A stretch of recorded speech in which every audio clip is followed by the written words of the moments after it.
ಜೈ ಭೀಮ್ ನಮೋ ಬುದ್ಧ. ಬರುವ ಸೋಮವಾರದಂದು ಬಂದ್ ಕರೆ ಕೊಟ್ಟಿರ್ತಕ್ಕಂಥ ಎಲ್ಲ ದಲಿತ, ಹಿಂದುಳಿದ, ಅಲ್ಪಸಂಖ್ಯಾತರ, ಕಟ್ಟಡ ಕಾರ್ಮಿಕರ, ವಿಚಾರವಾದಿಗಳ ಸಂಘ, ಬುದ್ಧಿಜೀವಿಗಳು ಎಲ್ಲರನ್ನು ಒಳಗೊಂಡಂತೆ ಕರ್ನಾಟಕ ರಾಜ್ಯದ ಫೈರ್ ಬ್ರ್ಯಾಂಡ್, ರಾಜ್ಯ ಸರ್ಕಾರದ ಸಚಿವರು, ಸರಳ ಸಜ್ಜನಿಕೆಯ ಹೆಸರಾಗಿರ್ತಕ್ಕಂಥ ಮತ್ತು ರಾಜ್ಯ ಸಚಿವ ಸಂಪುಟದಲ್ಲಿ ಒಂದು ಅನುಭವ ಹೊಂದಿರತಕ್ಕಂಥ ಒಬ್ಬ ನಾಯಕನನ್ನು RSSನ ವಿಚಾರವನ್ನು ಮೈಗೂಡಿಸಿಕೊಂಡಿರ್ತಕ್ಕಂಥ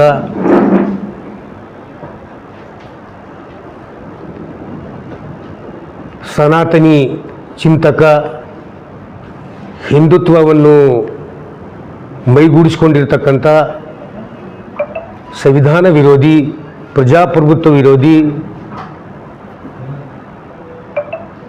ಸುಮಾರು 52 ವರ್ಷಗಳ ಕಾಲ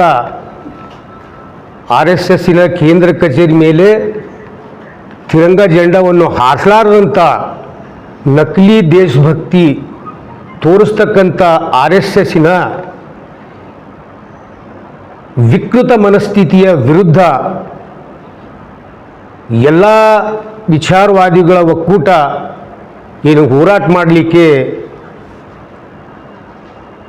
ಸದೃಢರಾಗಿದ್ದೀರಿ. ಬಹಳ ಸಂತೋಷದ ವಿಷಯ.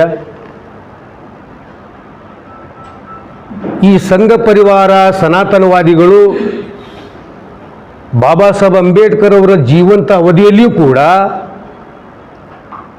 ಅನೇಕ ರೀತಿಯಿಂದ ಅವಮಾನ ಅಪಮಾನ ಮಾಡಿಕೊಂಡು ಬಂದಿರತಕ್ಕಂಥ ಇತಿಹಾಸ ಹಿನ್ನೆಲೆ ನಮಗೆಲ್ಲರಿಗೂ ಗೊತ್ತಿದೆ. ಇವತ್ತು ಮಾನ್ಯ ಖರ್ಗೆ ಅವರ ಬಗ್ಗೆ ಅಸಂವಿಧಾನಿಕ ಪದಗಳನ್ನು ಬಳಸಿ ಅವರನ್ನು ರಾಜಕೀಯವಾಗಿ ತೇಜೋವಧೆ ಮಾಡಲಿಕ್ಕೆ ನಕಲಿ ದೇಶಭಕ್ತಿ ಸಂಘಟನೆ ಆಗಿರ್ತಕ್ಕಂಥ RSSನ ನಿಜವಾದ ಬಣ್ಣ ಇವತ್ತು ಬಯಲಾಗಿದೆ. ಅವರು 100 ವರ್ಷದ ಸಂಭ್ರಮಾಚರಣೆಯಲ್ಲಿ ಇಡೀ ಗ್ರಾಮ ಹಿಡ್ಕೊಂಡು ದಿಲ್ಲಿ ಮಟ್ಟಕ್ಕೆ ಪಥಸಂಚಲನ ಮೂಲಕ ಈ ದೇಶದ ಮನುಷ್ಯರ ತಲೆಯಲ್ಲಿ ಮನುವಾದದ ವಿಷಬೀಜವನ್ನು ಬಿತ್ತಿ ದಲಿತರು, ಹಿಂದುಳಿದವರು, ಅಲ್ಪಸಂಖ್ಯಾತರು ಪ್ರಜಾಪ್ರಭುತ್ವ ಮತ್ತು ಸಂವಿಧಾನವನ್ನು ಉಳಿಸಬೇಕು, ಉಳಿದಾಗ ಮಾತ್ರ ನಾವೆಲ್ಲರೂ ಉಳಿತೇವೆ ಅಂತಕ್ಕಂಥ ಏನು ದೂರದೃಷ್ಟಿ ಇಟ್ಕೊಂಡು ಈ ದೇಶದಾದ್ಯಂತ ಹೋರಾಟ ಮಾಡ್ಕೊಂಡು ಬಂದಿರತಕ್ಕಂಥ ಚಾರಿತ್ರಿಕ ಇತಿಹಾಸ ನಮ್ಮ ಸಂಘಟನೆಗಿದೆ. ಆದರೆ ಸ್ವತಂತ್ರ ಸಂಗ್ರಾಮದಲ್ಲಿ ಹೋರಾಟದಲ್ಲಿ ಭಾಗಿಯಾಗಲಾರದೆ ಬ್ರಿಟಿಷರ ಬೂಟನ್ನು ನೆಕ್ಕಿರ್ತಕ್ಕಂಥವ್ರು, ಬ್ರಿಟಿಷರ ಜೊತೆ 99 ಸಲ ಕ್ಷಮಾಪಣೆ ಪತ್ರವನ್ನು ಬರೆದಿರ್ತಕ್ಕಂಥವ್ರು, ಬ್ರಿಟಿಷರಿಂದ ಐಷೋ ಆರಾಮಿ ಜೀವನ ಕಟ್ಕೊಂಡವರು, ಪೆನ್ಷನ್ ಪಡ್ಕೊಂಡವರು, ಅಪ್ಪಟ ಜಾತಿವಾದಿ ಮನುವಾದಿಗಳು, ಅಂಥವರಿಂದ ಸ್ಥಾಪನೆ ಆಗಿರ್ತಕ್ಕಂಥ RSS ಯಾಕೆ ನೋಂದಣಿ ಆಗಿಲ್ಲ ಅಂತಕ್ಕಂಥ ಪ್ರಶ್ನೆ.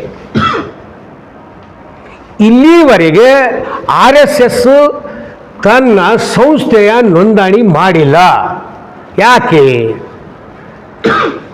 RSSನವರು ಒಂದು ವೇಳೆ ಈ ದೇಶದ ಸಂವಿಧಾನವನ್ನು ಒಪ್ತಾ ಇದ್ದಿದ್ದರೆ ಸಂವಿಧಾನದ ಅಡಿಯಲ್ಲಿ ಅವರು ಸ್ಥಾಪನೆ ಮಾಡಿರ್ತಕ್ಕಂಥ RSS ನೋಂದಣಿ ಮಾಡ್ತಿದ್ದರು. ಇದು ಮೇಲ್ನೋಟಕ್ಕೆ ಏನು ಕಾಣಿಸ್ತಾ ಇದೆ? RSSನವರು ಬಾಬಾ ಸಾಹೇಬ್ ಭೀಮರಾವ್ ಅಂಬೇಡ್ಕರ್ ಅವರು ಬರೆದಿರ್ತಕ್ಕಂಥ ಸಂವಿಧಾನ ಯಾವುದೇ ಕಾರಣಕ್ಕೆ ಒಪ್ಪಲ್ಲ ಅಂತಕ್ಕಂಥ ಅವರು ನೋಂದಣಿ ಮಾಡಲಿರದ ಇದು ನೇರವಾದಂಥ ನಮ್ಮ ಪ್ರಶ್ನೆ. ಒಂದು ಪಕ್ಷ RSSನವರು 1925ರಲ್ಲಿ ಸ್ಥಾಪನೆ ಆಗಿದ್ದ ಸಂಘಟನೆ ನೋಂದಣಿ ಮಾಡಿದರೆ ಅದು ಸಂವಿಧಾನ ಅಡಿಯಲ್ಲಿ ಬರುತ್ತೆ. ಅದು ಸಂವಿಧಾನ ಅಡಿಯಲ್ಲಿ ಬಂದಾಗ ನಾವು ಆ ಸಂವಿಧಾನವನ್ನು ಒಪ್ಪಿಕೊಂಡ ಹಾಗೆ. ನಾವುಗಳು ಎಂದ ಸಂವಿಧಾನ ಜಾರಿಯಾಗಿದೆ ಅಂದಿನಿಂದ ನಾವು ಅದು ವಿರೋಧ ಮಾಡಿಕೊಂಡು ಬಂದವರು ನಾವು ಅದರ ಅಡಿಯಲ್ಲಿ ಹ್ಯಾಂಗ್ ನೋಂದಣಿ ಮಾಡಬೇಕಂತ ಉದ್ದೇಶಪೂರ್ವಕವಾಗಿ ಸಂಘ ಪರಿವಾರ RSSನವರು RSS ನೋಂದಣಿ ಮಾಡಿಲ್ಲ. ಪ್ರಶ್ನೆ ಎರಡು, ಇವತ್ತು RSSನವರು ಇಡೀ ರಾಷ್ಟ್ರಾದ್ಯಂತ ಹೇಳ್ತಾ ಇದ್ದಾರೆ, ನಾವು ದೇಶ ಪ್ರೇಮ, ನಾವು ದೇಶ ರಕ್ಷಣೆ ಮಾಡೋರು, ನಾವು ಧರ್ಮ ರಕ್ಷಣೆ ಮಾಡೋರು. ನಮ್ಮ ಪ್ರಶ್ನೆ ಇದೆ, ನಾವೆಲ್ಲ ವೈಚಾರಿಕ ಮತ್ತು ವೈಜ್ಞಾನಿಕ ವಿಚಾರ ಉಳಿತಕ್ಕಂಥವ್ರು, ನಾವು ಸಂವಿಧಾನವನ್ನು ನಂಬಿಕೊಂಡವರು, ನಾವ್ಯಾವುದು ದೇವರದಿಂದಕ್ಕಿಂತ ಜಾಸ್ತಿ ನಮ್ಮ 140 ಕೋಟಿ ಜನರ ಬದುಕನ್ನು ಕಟ್ಟಿಕೊಟ್ಟಿದ್ದು ನಮ್ಮ ದೇಶದ ಸಂವಿಧಾನ. ಅದಕ್ಕೆ ನಾವು ಸಂವಿಧಾನವನ್ನು ಒಪ್ತೀವಿ, ಪ್ರಜಾಪ್ರಭುತ್ವವನ್ನು ಉಳಿಸ್ತೀವಿ. ಇದೇ ಮಾತು ನಮ್ಮ ಫೈರ್ ಬ್ರ್ಯಾಂಡ್ ಈ ರಾಜ್ಯದ ಡೈನಾಮಿಕ್ ಮಿನಿಸ್ಟರ್ ಪ್ರಿಯಾಂಕ್ ಖರ್ಗೆ ಹೇಳಿದ್ದು. ಏನಂತ ಹೇಳಿದಾರ, ಈ RSSನವರು ನಡೆಸ್ತಕ್ಕಂಥ ಚಟುವಟಿಕೆ, ಶಿಬಿರ, ಪಥಸಂಚಲನ ಸರ್ಕಾರಿ ಸ್ಥಳಗಳಲ್ಲಿ, ಕ್ಯಾಂಪಸ್ಗಳಲ್ಲಿ ನಡೆಸಬಾರ್ದು. ಕೇವಲ RSSದವರಿಗೆ ಎಂದಿಲ್ಲ, SDP ಇರ್ಬೋದು, ಮತೀಯ ಭಾವನೆಗಳನ್ನು ಕೆಳಿಸ್ತಕ್ಕಂಥ ಯಾವುದೇ ಸಂಘಟನೆ ಇದ್ರೂ ರಾಜ್ಯ ಸರ್ಕಾರ ಅವರಿಗೆ ಅನುಮತಿ ಕೊಡಬಾರದು ಅಂತ ಈ ರಾಜ್ಯದ ಮುಖ್ಯಮಂತ್ರಿಗೆ ಪತ್ರ ಬರೆದಿದ್ದಾರೆ.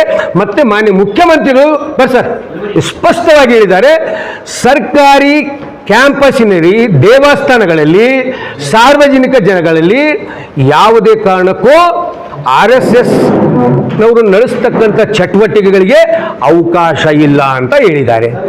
ಇದರಲ್ಲಿ ತಪ್ಪೇನಿದೆ? ಮಾನ್ಯ ಪ್ರಿಯಾಂಕ್ ಖರ್ಗೆ ಅವರು ಈ ರಾಜ್ಯದ ಮುಖ್ಯಮಂತ್ರಿಗೆ ಬರೆದಿರ್ತಕ್ಕಂಥ ಪತ್ರದ ಮೇಲೆ ಇಡೀ ರಾಷ್ಟ್ರಾದ್ಯಂತ ಇಷ್ಟೊಂದು ಚರ್ಚೆ ಕೇಂದ್ರ ಬಿಂದು ಆಗಿಬಿಟ್ಟಿದೆ, ಸಂಚಲನ ಮೂಡಿಸಿದೆ. ಅವರು ಆಡಿದ್ದು ಏನು? ಇವತ್ತು ನಮ್ಮ ನೆರೆ ರಾಜ್ಯದಲ್ಲಿ ಇರ್ತಕ್ಕಂಥ ತಮಿಳುನಾಡಿನಲ್ಲಿ ಯಾವ ಮಾದರಿಯನ್ನು ಅಳವಡಿಸಿಕೊಂಡು, ಯಾವ ಮಾನದಂಡಗಳನ್ನು ಏರಿ ಈ RSSನವರು ನಡೆಸ್ತಕ್ಕಂಥ ಶಿಬಿರ, ಪಥಚಲನ ಏನೇ ಎಂಥದೇ ಇದ್ರೂ ಎಂತೆಂಥ ಸ್ಥಳಗಳಲ್ಲಿ ನಡೆಸಬೇಕು ಮತ್ತು ಅನುಮತಿ ತಗೋಬೇಕು ಅಂತಕ್ಕಂಥದ್ದು ತಮಿಳುನಾಡಿನಲ್ಲಿ ಷರತ್ತುಗಳನ್ನು ಹೇರಿದ್ದಾರೆ. ಅದರಂತೆ ಮಾನ್ಯ ಪ್ರಗತಿಪರ ವಿಚಾರ ಉಳ್ತಕ್ಕಂಥವನ್ನ ಅಧ್ಯಯನ ಮಾಡಿದವನ ಏನು RSSದವ್ರ ಥರ ಸಗಣಿ ಗೋಮೂತ್ರ ತಲೆಗೆ ಹಾಕೊಂಡವನ ಪ್ರಿಯಾಂಕ್ ಖರ್ಗೆ? ರಾಜ್ಯ ರಾಷ್ಟ್ರದ ಇತಿಹಾಸ, ಹಿನ್ನೆಲೆ, ಎಲ್ಲ ಸಂವಿಧಾನದ ಪರಿಚ್ಛೇದಗಳನ್ನು ತಿಳ್ಕೊಂಡವನು, ಮತ್ತೆ ಪ್ರಸಕ್ತ ರಾಜ್ಯದ ಸರ್ಕಾರದಲ್ಲಿ ಒಬ್ಬ ಕ್ರಿಯಾಶೀಲ ಮಿನಿಸ್ಟರ್. ಈ ದೇಶದಲ್ಲಿ ನಮಗೆ ಸಂವಿಧಾನ ಅಭಿಯುಕ್ತ ಸ್ವತಂತ್ರ ಕೊಟ್ಟಿದೆ, ಪ್ರಶ್ನೆನೇ ಮಾಡಬಾರ್ದ? ಪ್ರಶ್ನೆ ಮಾಡಿದರೆ ಇದ್ದಿದ್ದು ಎದ್ದು ಬಂದು ಹೊಡೆದಂಗೆ, ಸತ್ಯ ಆಡಿದರೆ ಯಾಕಡೆಂದು ದೇವಮಯ ಭೂತ್ ಹೊಂಟದ. ಈ ಪರಿಸ್ಥಿತಿ ದೇಶದಲ್ಲಿ ನಡೀತಾ ಇದೆ. सबको अस्सलाम वालेकुम रहमतुल्लाहि व बरकातुहू। जय भीम।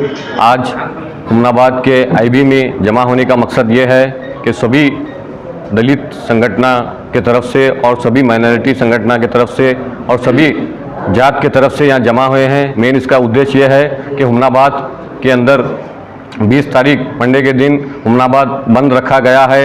जो इसका मेन उद्देश्य ये है कि प्रियंका खरगे जो हमारे कलबुर्गी के इंचार्ज मिनिस्टर है और हमारे कर्नाटक के एक दलित लीडर है और सभी जाति और सभी धर्म को लेकर चलने वाले एक महान लीडर है, उनके बारे में जो RSS वाले जो लोग फ़ोन कर उनको बुरी बातें और गलत बात शब्द इस्तेमाल कर रहे हैं। इसीलिए हम सभी जात उनके साथ है और हम प्रियंका खरगे साहब के साथ है बोलकर इसलिए 20 तारीख को हुमनाबाद बंद रखा गया है। सभी जात के लोगों से, सभी वर्ग के लोगों से, सभी लोगों से हम अपील करते हैं कि 20 तारीख के दिन हुमनाबाद आकर जो भी RSS के जो विचारधारे है, RSS के जो मनवादी जो लोग हैं उनके खिलाफ हम प्रोटेस्ट कर हम दलित भाई, माइनॉरिटी भाई, जितने भी OBC भाई, जितने भी हिंदू जात, जितने भी लोग प्रियंका खरगे साहब के साथ है बोलकर हम उस दिन जमा होकर हम एक कामयाब रैली, एक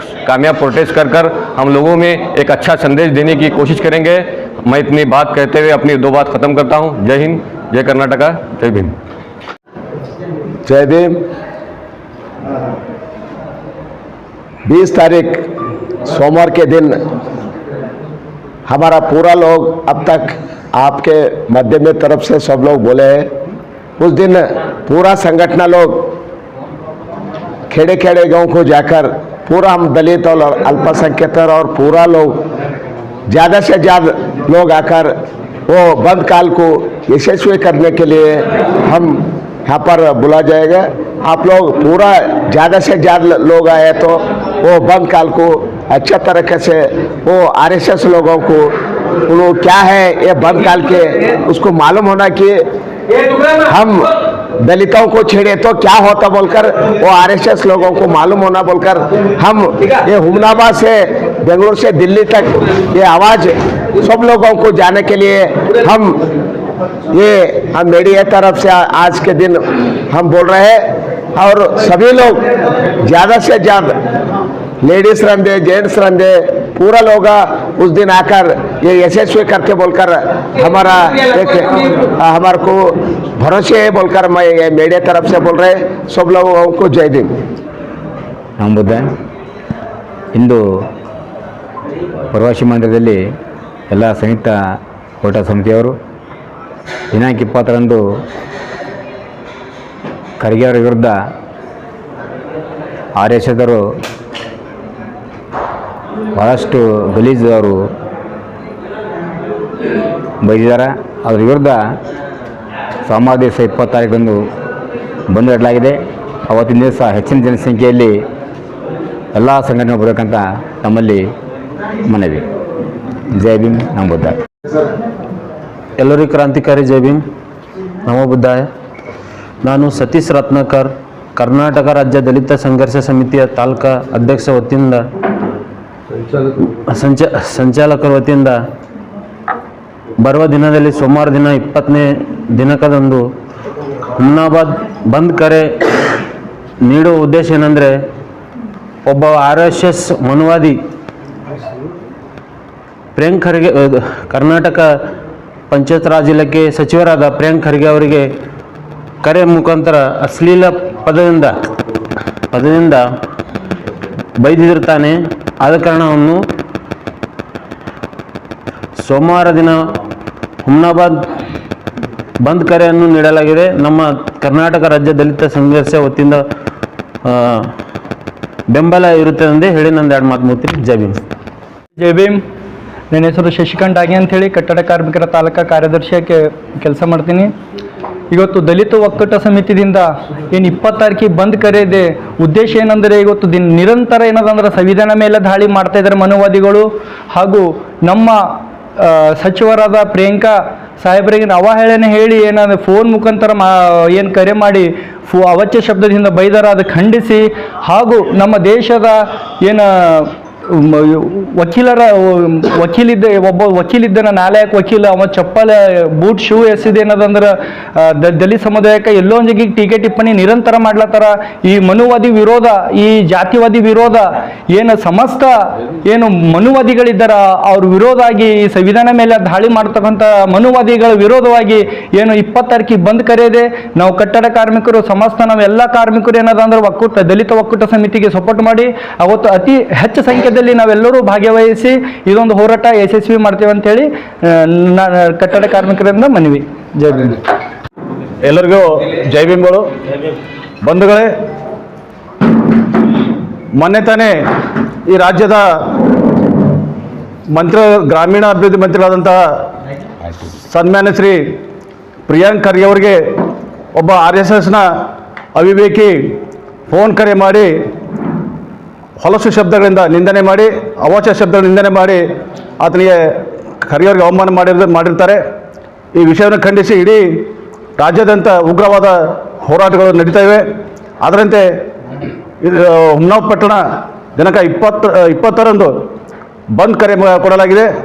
ಈ ಬಂದ್ ಕರೆಗೆ ಈ ನಮ್ಮ ತಾಲೂಕಿನ ಎಲ್ಲ ಹಳ್ಳಿಯ ಮುಖಂಡರು, ಬುದ್ಧಿಜೀವಿಗಳು, ಪ್ರಜ್ಞಾವಂತರು ಈ ಬಂದ್ ಕರೆಗೆ ಬಂದು ಯಶಸ್ವಿಗೊಳಿಸ್ಬೇಕಂಥೇಳಿ ನಾನು ಈ ಮೂಲಕ ಕರೆ ಮಾಡ್ತೀನಿ. ಬಂಧುಗಳೇ, ಜೈ ಭೀಮ್. ಎಲ್ರಿಗೂ ಜೈ ಭೀಮ್.